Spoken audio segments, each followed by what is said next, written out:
It's that time again, candle by candle analysis, one of my absolute favorite ways to approach the markets and to learn from the markets. If this is your first time on the channel, welcome my friend. I hope to earn your like and subscription today. My name is John Henry and this is candle by candle analysis where we go through and we take the market literally candle by candle and dissect what we think is going on at the time. And it's one of the best, if not the best way to practice and understanding the psychology behind the markets as to why the market is doing what it's doing, why it's going up, why it's going down, the volume behind it showing, what our hypothesis is so we can see if it's true. And by finding out whether or not it actually takes place how we wanted it to, that's how we learn more and more every single day. So candle by candle analysis is an integral part of our learning, and it's something that we have to do. I do personally daily, but I think at least once a week. This should be on everybody's gameplay table, whatever you want to call it. Now, before we can get into bar one and understanding and learning and all of that fun stuff, we have to take a bit of a perspective check. And a perspective check is simply nothing more than zooming out. Take a little bit of a zoom out and see, where's the market coming from? Where is it likely to go? Generally speaking, when a trend direction is chosen, in this case, it's going up. It's going that way. As far as the overall direction is concerned, it's pretty obvious where it's going. Now, the overall bullish intent to the upside here that we have to really keep in mind is how this market is moving and where it's moving to. And I accidentally moved it, so I'm going to have to make sure that I go back to the right spot here. But we have this really nice potential channel formation that's trying to creep up, and now the market's kind of broken above it. So we have to ask ourselves, like, how does it want to actually come back? And let me get this set up in the right spot again. There we go. Okay, so as far as the overall location is concerned, we had this really nice upward channel working its way higher, maybe even got a bit more aggressive. It looks like they tried to get a bit here, tried to get a bit further out, now we're over here. And, well, given the bouncing that's going on there, I think in the near term, that's about the next one that we've got to work with. So if we go off of the low on up, let's see how that looks on the highs. And even with this new channel that we have drawn up, they still overshoot the highs a little bit. And whenever the market overshoots a high, especially in this case like a gap, it gapped way over it. How did the market respond? Well, it immediately pulled back, found some support there, went a bit sideways, tried giving it one more go, and then dove down to the other end. Well, when the market makes that kind of drive and attempted to break one end of it and failed, usually it's going to see an equidistant break in the other direction. The bulls tried getting something going and they failed, so the bears give it their fair shot. Now, zooming in a little bit closer here, not all the way yet, but just kind of seeing where we are in the nearer term, we can see that the day previous was basically just one gigantic downward trend. And, well, realistically, they blew the low a little bit, kind of poked above the high, and, well, equalized the top. So when we have an equalization, the market kind of goes back into its trend. And now we're opening up kind of in the middle of nowhere with a really strong bear bar after the bulls, well, or in this case, the bears, have equalized off of the top. So there's some things that we really have to kind of keep an eye on here because realistically, we're not opening up in any real major point of interest. In fact, we're kind of in the middle of nowhere, and what would make it more beneficial would be to find a zone of support from the previous day's rally. If we go from the volume perspective left to right, they ended the day with a top at 46.04 and a bottom at 45.97 quarter. 2-to-1 downside targets would be right there for those bears. If we go a little bit further and look at this first candle of the day, if bears sell underneath this first candle, one tick under and their stops would be one tick above, their downside objectives would be right about there. Looking backward to the previous day, this is where all of the support is likely going to come in. Huge brick bottom bull bar, a huge amount of support, and all of the bears from the day before, looking at this bear bar right here going down at 82, if sellers were selling underneath that candle, well, guess what? That was also the break-even retest for them.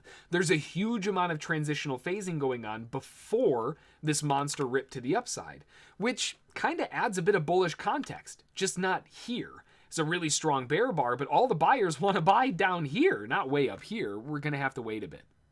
Now, because we have to wait a little bit, bar one showing up this aggressively bearish could very easily find sellers to sell along with it, knowing that we've still got room to go.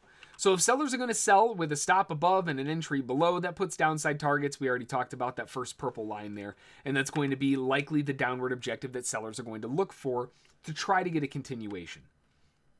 Jeez, it hit all of them.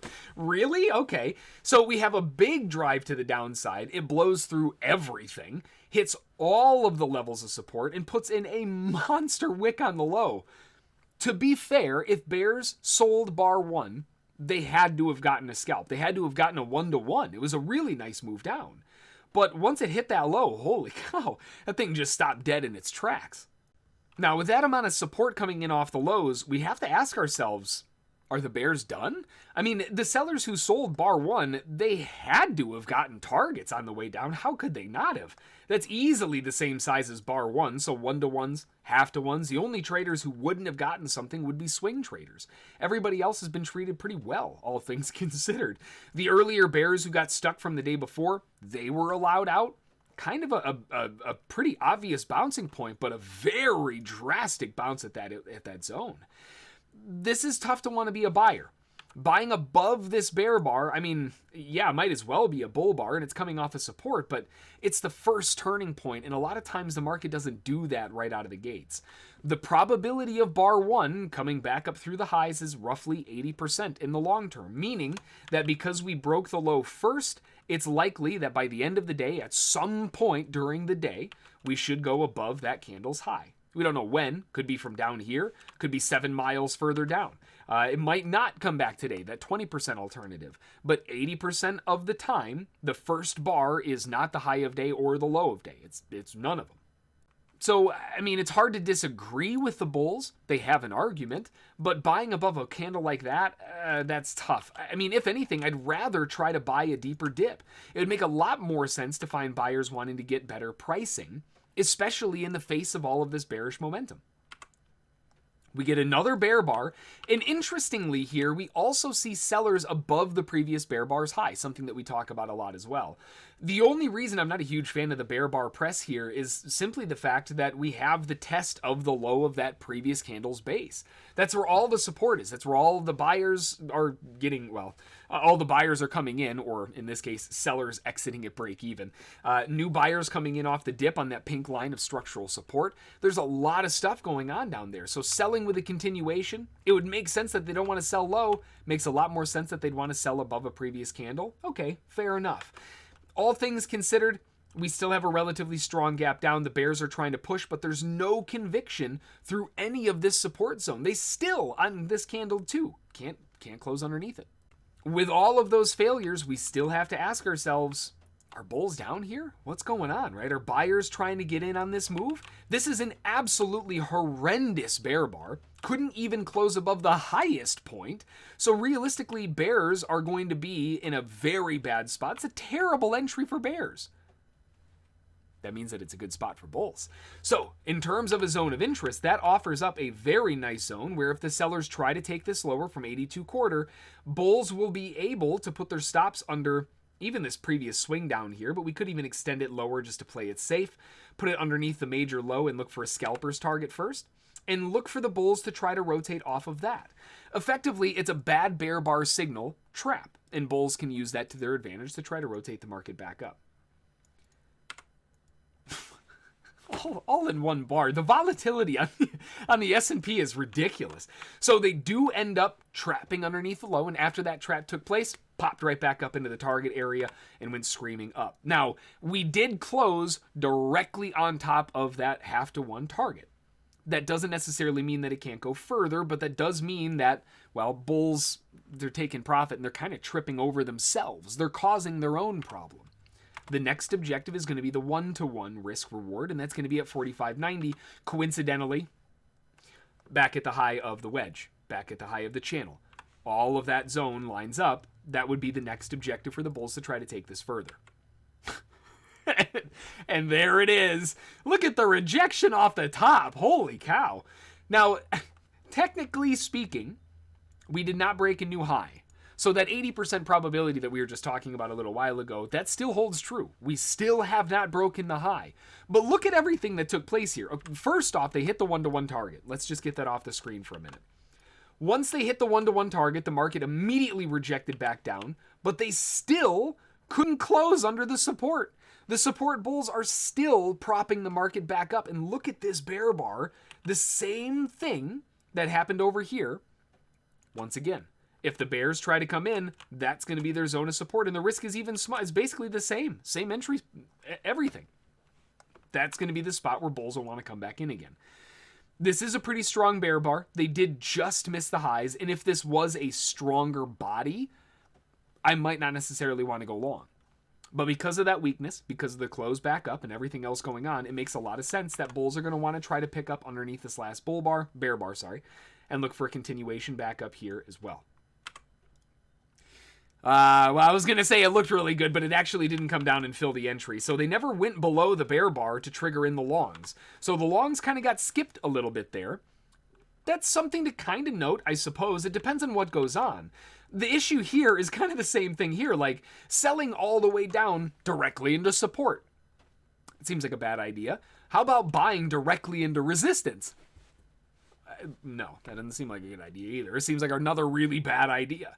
So if the bulls are going to try to take this further up, I mean, why be a buyer above this bull bar? It doesn't make any sense.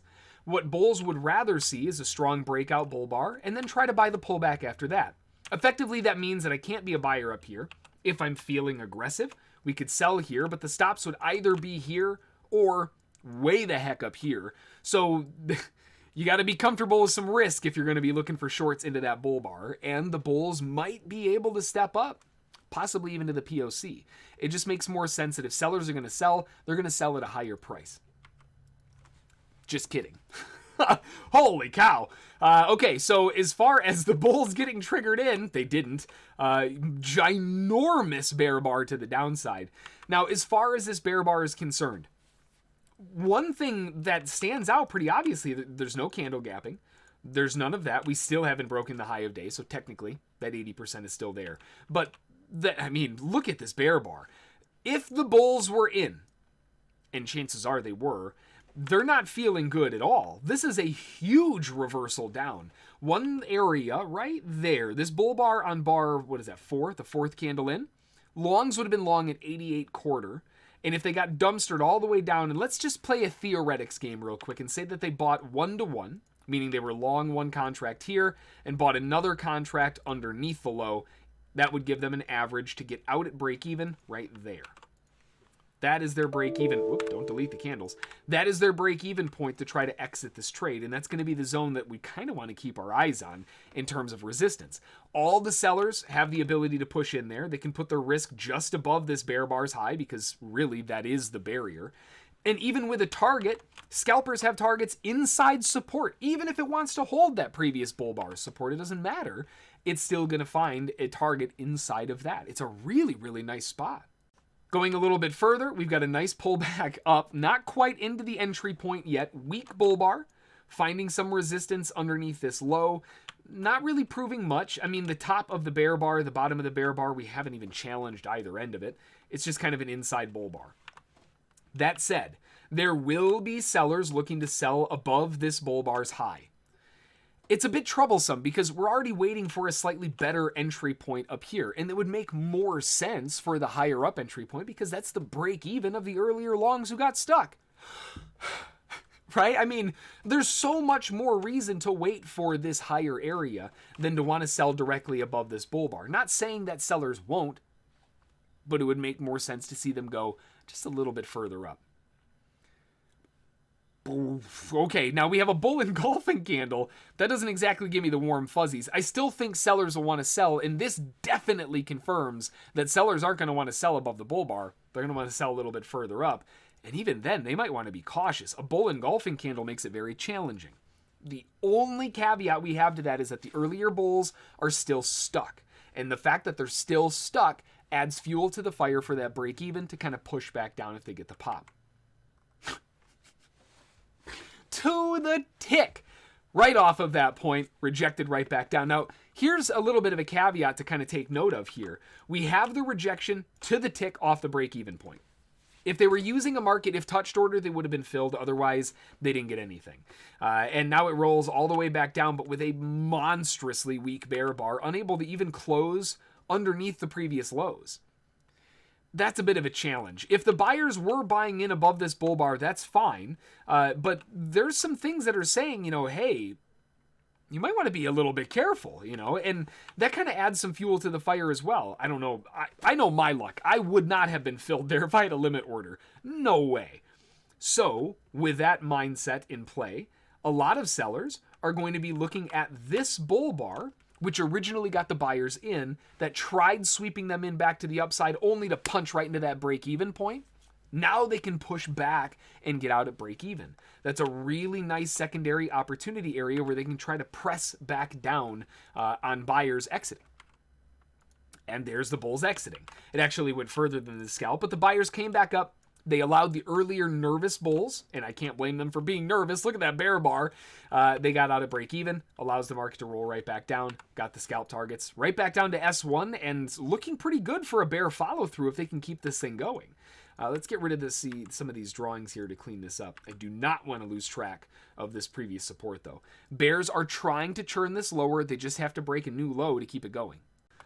And okay, well, I mean, technically they got a new low, right?